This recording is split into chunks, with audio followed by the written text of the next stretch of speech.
Welcome, friends. My name is Avinash Gorakshakar, and I welcome all of you to another interesting episode of Corporate Face to Face series. Friends, as all of you are aware, these episodes help us understand emerging companies from emerging sectors, and we make it a point to talk to the promoters and the top managements of such companies so that all of us can understand these companies in a much better way. We get to know about their company's business model, their growth journey, their future growth plans. And in this process, investors can take a very conscious investment call when they invest in such companies. And friends, today we have got a very interesting company which operates in a very special space and which is planning to go public. The company's name is Spunweb Nonwoven Limited, and I have the privilege of having the promoter and the whole-time director, Mr. Kishan Dilip भाई कागाथारा। किशन भाई, बहुत बहुत धन्यवाद sir time देने के लिए। मुझे यकीन है सर, एक छोटे इंटरव्यू में हमको बहुत सारी अच्छी इन्फॉर्मेशन आपके साइड से मिलेगी। Thank you so much Avinash ji. मुझे फर्स्ट ऑफ ऑल ये इंटरव्यू के लिए आपने इनवाइट किया and it is my privilege कि मैं आपके साथ ये इंटरव्यू कर पा रहा हूँ and I will try my best to give as much as detail I can share with you. नहीं नहीं, ठीक है सर। यस। किशन भाई, पहली बात हमको थोड़ा सा आपके धंधे के बारे में समझाइए। हम कौन से बिजनेस में है, हमारी पोजीशनिंग डोमेस्टिक मार्केट में क्या है, और सर ये ओके। जर्नी हमने कैसे शुरू की? क्या ये आपके पिताजी ने बिजनेस शुरू किया था, उसके बाद आपने उसको संभाला है? तो सर इसके बारे में कुछ हमको बताइए। वेल मैं स्टार्ट करता हूँ। पहले हम क्या मैन्युफैक्चरिंग करते हैं। So we are manufacturer of spunbond non woven fabric. Basically ये जो फैब्रिक है वो टेक्निकल टेक्सटाइल कैटेगरी में फॉल होता है। बेशक ये जो बिजनेस है वो मेरे फादर और मेरे ब्रदर ने स्टार्ट किया है। I finish my study and then later I join the company. हमने 2015 से ये कंपनी स्टार्ट किया है एंड हमारा एम यही था कि भाई हाइजीन क्वालिटी में better product and better service के साथ एक प्रोडक्ट लॉन्च करना चाहते थे हम। बट तब हमारा barrier to entry was there at that time. तो फिर हमने बाकी सब sectors like packaging, agriculture, commercial, construction, ये सारे सेक्टर्स में सप्लाई करना स्टार्ट किया था। फिर डे बाय डे जैसे ही क्वालिटी प्रोडक्ट की डिमांड बढ़ी वैसे ही हमने अपना expansion on each alternating year कर दिया था। एंड करंटली हमारे पास 5 प्रोडक्शन लाइन है ठीक है। एंड जिसका ऑल टुगेदर प्रोडक्शन कैपेसिटी है 32,000, approximately 32,600 metric tonne per annum. ठीक।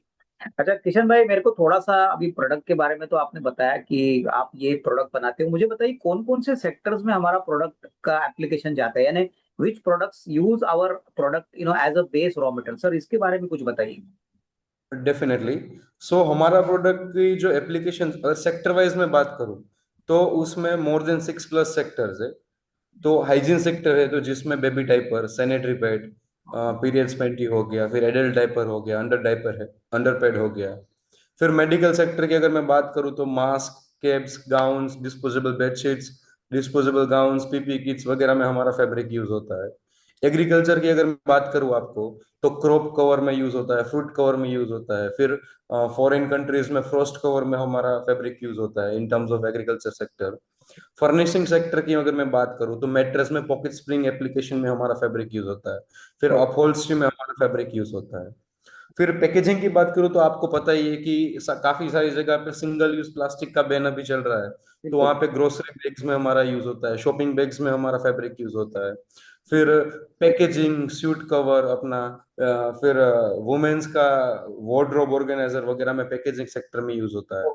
अगर मैं स्पा एंड ब्यूटी सेक्टर की बात करूँ तो disposable bedsheets, brief, disposable towels वगैरह में हमारा फैब्रिक यूज होता है। अगर रूफिंग एंड कंस्ट्रक्शन की बात करूँ तो हाउस रैप, अंडरलेमेंट, ये सारे सेक्टर्स में हमारे फैब्रिक यूज हो रहे हैं। नहीं ठीक है, आई थिंक यस। बहुत अच्छी तरह से आपने समझाया किशन भाई। अभी किशन भाई मेरे को बोलो, मैं आपका प्रोस्पेक्टस पढ़ रहा था, मैंने देखा कि सर हमारे पास दो फैसिलिटीज है, एक लिस्टेड कंपनी की है और एक प्राइवेट लिमिटेड है। तो सर पहले यस। मुझे बताइए, ये दो कंपनीज जो बनाई तो कौन से इंटेंशन से बनाई, और अभी सर आगे चल के will this other private limited company be part of the listed company? Sir इसके बारे में बताइए। Yes sir. तो जब हमने ये कंपनी, बेसिकली टेक्निकल टेक्सटाइल में गवर्नमेंट्स के कुछ बेनिफिट है to promote the technical textile fabric, Spunweb non woollen limited. उसमें हमने पहले 2 मशीन्स लगाए थे। बट गवर्नमेंट का एक वो रूल है कि जिसमें आपको अगर सब्सिडी आपको अवेल करना है तो आपका एक्सपेंशन 50% या 50% से ज्यादा होना चाहिए फ्रॉम द प्रीवियस एक्सपेंशन। तो ये बेनिफिट के लिए हमने दो सेपरेट एंटिटी फॉर्म किया था। हाँ, एंड अभी जो हमारा सब्सिडरी कंपनी है वो wholly own subsidiary company of Spunweb non limited. ठीक और है। दोनों ही unit same line of business में है। और जो मैंने प्रोडक्शन कैपेसिटी आपको अर्लियर जो एक्सप्लेन किया था, हाँ, it is all together both. Okay, समझ। अच्छा किशन भाई, अभी मेरे को थोड़ा सा मार्केट के बारे में बताया। आपने बोला बहुत सारे एप्लीकेशंस हैं हमारे प्रोडक्ट के लिए। सर मोटा मोटी राइट। अगले 3-4 साल के लिए आपके हिसाब से हमारे लिए मार्केट कितना बड़ा हो सकता है, यानी हमारे लिए ओवरऑल अपॉर्चुनिटी साइज कितनी बड़ी होगी, और सर इसको हम लोग कैसे कैपिटलाइज करेंगे? कुछ प्लानिंग हमने जरूर की होगी, तो सर उसके बारे में कुछ यस, जानकारी दे दीजिए। Definitely sir. सो अगर मैं आपको करंट कैपेसिटी की मार्केट की बात करूं, तो जो हम कैटेगरी में है spun bond non woven fabric की जो कैटेगरी में है, उसका मोटा मोटा साइज अभी आप अप्रोक्सीमेटली 12,000 CR का है। डोमेस्टिक कंजप्शन की मैं ठीक बात है, कर रहा हूँ। ठीक सो है। By end of 2029 it is expected to touch around 21,000 CR।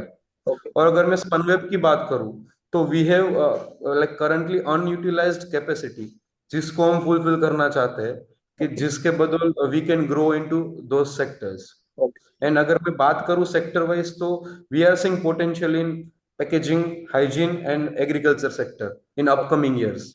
Okay, समझ गया। तो अभी जो अपनी कैपेसिटी है करीबन 32,600 जो आपने बताया, ये मोटा मोटी राइट। सर कितनी कैपेसिटी यूटिलाइजेशन आप करंटली कर रहे होंगे, like as of now sir कितना यूटिलाइजेशन लेवल होगा अपना? सर अराउंड आप कंसीडर करोगे तो approximately 65% of production capacity is utilised, but we have still room to grow without having any further investment and installation of further capacity.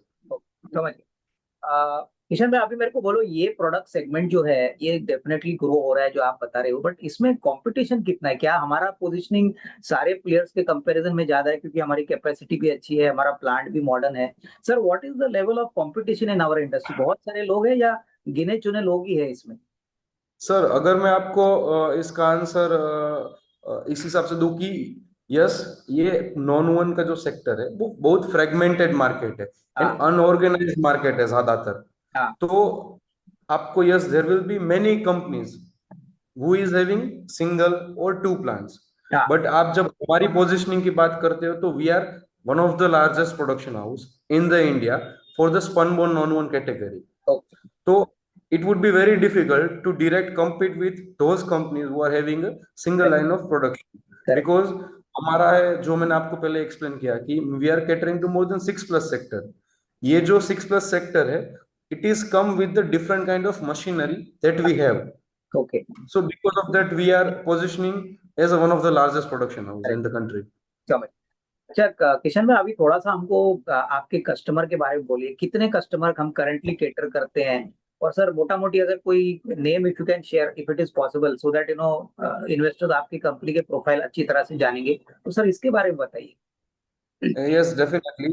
तो currently हमारे approximately 500+ customers है domestically and internationally। और is majority of our production goes to the hygiene sector. So okay, I'll give you few names of the hygiene sector, तो आप ठीक, better understanding कर पाएंगे।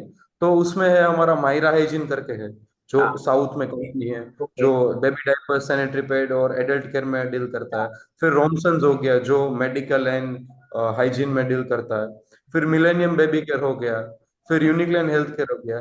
सो these are among the top like brands into the India of the hygiene product manufacturing. ठीक है।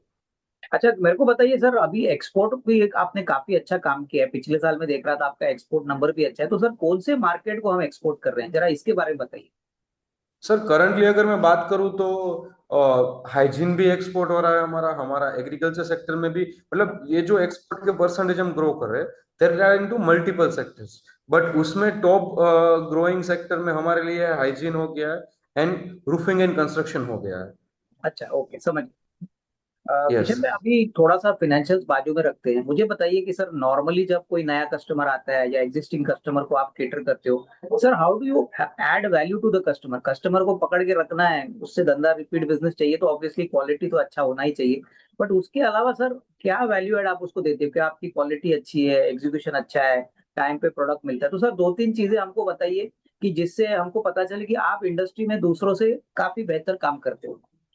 Definitely sir. तो ये जो आप कस्टमर को रिटेन करने की जो बात कर रहे हो, तो सबसे पहली चीज है ट्रांसपेरेंसी। बिजनेस में जो आप ट्रांसपेरेंसी कस्टमर के साथ रखते हो, that is the key thing, कि जो कोई भी बायर्स को चाहिए रहती है कि आप जो कोट कर रहे हो और जो प्रोडक्ट आप दे रहे हो वो वही दे रहे हो जो वो एक्सपेक्ट कर रहा है। Second, obviously quality, because quality will last for ever. तो quality is the main thing. And third है आपकी सर्विस सर, कि आप कैसे कस्टमर को टैकल करते हो। अगर if there is any issue comes with any production, तो आप कैसे टैकल करते हो। तो ये दो तीन चीज है। And yes, one more thing, कि आपके पास इन हाउस कैसी कैपेबिलिटीज है, इंफ्रास्ट्रक्चर आपका कैसा है। तो हाँ आपके इंटेंशन सही है, बट हाँ आपका जो इंफ्रास्ट्रक्चर है वो कस्टमर की एक्सपेक्टेशंस के लेवल से है या नहीं है। आपकी बरोबर। जो लेबोरेटरी, इन हाउस लेबोरेटरी जो हमारे यहाँ पे होती है, उसमें सारे टेस्टिंग इक्विपमेंट्स है या नहीं है। तो ये सारी चीजें हैं जो कस्टमर को एक दिलासा देती है कि नहीं भाई, जिस कंपनी से हम डील कर रहे हैं वो ट्रांसपेरेंट है, क्वालिटी उनकी अच्छी है, और उनके पास सारे ही इंफ्रास्ट्रक्चर एंड फैसिलिटीज अवेलेबल है जो एक अच्छे सप्लायर के लिए रिक्वायरमेंट में है। नहीं बिल्कुल। किशन भाई एक बात मेरे को बताइए, आपने बोला कि हाइजीन सेक्टर में आपका बड़ा एक्सपोजर है, तो सर हाइजीन सेक्टर में is there any pre qualification की पहले सप्लाई करने के पहले आपको कस्टमर इवेल्युएट करता है कि आपकी फैसिलिटी कैसी है, प्रोडक्ट कैसा है? तो नॉर्मली सर इसमें कितना चैलेंज होता है, क्योंकि हाइजीन सेक्टर में तो quality is very important. Definitely sir.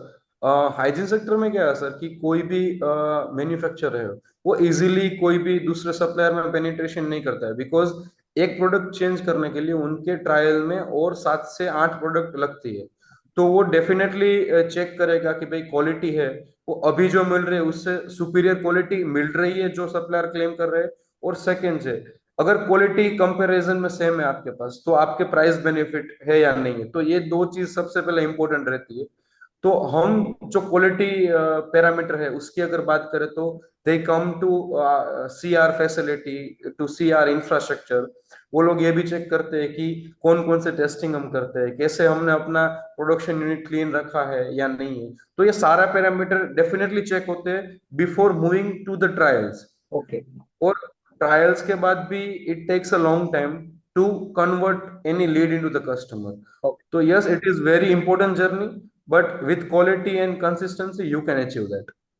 अरे आई थिंक बहुत अच्छी तरह से आपने समझाया किशन भाई। आई थिंक ये क्लियरली एक पॉजिटिव है हमारी कंपनी के लिए कि हमने ये सब कस्टमर के रिक्वायरमेंट से प्रोडक्ट सप्लाई किया है। सर अभी थोड़ा सा फाइनेंशियल्स के बारे में पूछता हूँ। सर मैंने देखा कि FY 24 में तो अपना प्रॉफिट बहुत अच्छा बढ़ा है, करीबन 5.44 कम्पेयर टू 1.12 और रेवेन्यू भी अच्छा बढ़ा है, करीबन 148 सर मेरे को बताइए, ये 24 का परफॉर्मेंस में इतना प्रॉफिट का जंप जो आया है, इसमें मेन रीजन क्या था कि ज्यादा वॉल्यूम किया, मार्जिन आपको अच्छे मिले? सर मेन वजह क्या थी इस इंप्रूवमेंट का? सर अगर आप उसके प्रीवियस ईयर की बात करें, तो आप पेट वाज अराउंड 1.12 सीआर। तो बरोबर। आप शायद इसी जम की बात कर रहे हाँ हो, राइट। हाँ तो जब 2023 हमारी लाइन के बिजनेस में क्या है कि सैम्पलिंग के लिए it takes around 7 to 8 months। तो हाँ जो 2023 में हमारी कैपेसिटी जो इंक्रीज हो गई थी, बट सेल्स केम इनटू 2024। तो हाँ। वहां पे हमारा 28 से 30% का जो रेवेन्यू जंप हुआ है, तो वो आपको शायद नंबर में दिख रहा है। एंड सेकंड चीज, जैसे मैंने आपको बताया कि हमारे में गवर्नमेंट के कुछ बेनिफिट्स रहते हैं हाँ जो कि इनकॉर्पोरेट हुए FY 24 के जो आप फिगर्स देख रहे हो हाँ। उसमें। तो बिकॉज ऑफ सच रीजंस आपको वो नंबर्स में बढ़ोत दिख रही है। बट डेफिनेटली जो सेल्स का जो पोर्शन बढ़ा है revenue, it is also one of the key factor. Okay. ये ठीक है सर। दूसरी बात, अभी जो प्रोस्पेक्टस में डेटा आपने दिया है दिसंबर भी तक नंबर बहुत बढ़िया है। सर ये राइट। डिमांड, क्या लग रहा है कि ये डिमांड का पोटेंशियल अभी current year that is FY 26 में भी फ्लो होगा? I mean without giving numbers, Kishan भाई अगर आप थोड़ा सा हमको बताए कि डिमांड कैसे लग रहा है, आपकी मार्केटिंग टीम आपको क्या बता रही है, कस्टमर क्या बोल रहे हैं, तो सर मोटा मोटी 26 के लिए भी हम लोग मोटा मोटी अच्छा नंबर्स परफॉर्मेंस दिखाने का पोटेंशियल रखते हैं? सर कोई भी मैन्युफैक्चरर अपने प्रीवियस नंबर्स से डेफिनेटली ट्राई करेगा कि उसके नंबर्स इंप्रूव हो। To give answer to your question, definitely sir, आपको पता है कि गवर्नमेंट सारे कैंपेन्स कर रहे हैं हाइजीन अवेयरनेस के लिए। There are many campaigns going on कि जिससे रूरल एरिया में फेम केयर या फिर बेबी केयर की जो हाइजीन अवेयरनेस बढ़ रही है। और बरोबर। इंडिया में क्या है कि अभी BIS इम्प्लीमेंट हो चुका है। हाँ तो ये BIS के तहत इंपोर्ट ऑफ डाइपर्स बंद हो गए हैं। तो हाँ। डेफिनेटली जो पहले बाहर से डायपर्स आते थे और यहाँ की डिमांड को कैटर करते थे, जो फिलहाल अभी पॉसिबल नहीं है, तो हाइजीन के कस्टमर्स की डिमांड लाइक बढ़ रही है काफी।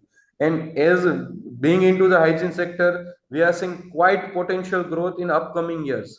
Okay. As mentioned, that numbers will show itself to you in upcoming time, but नहीं। we are quite optimistic with the upcoming future of the hygiene industry.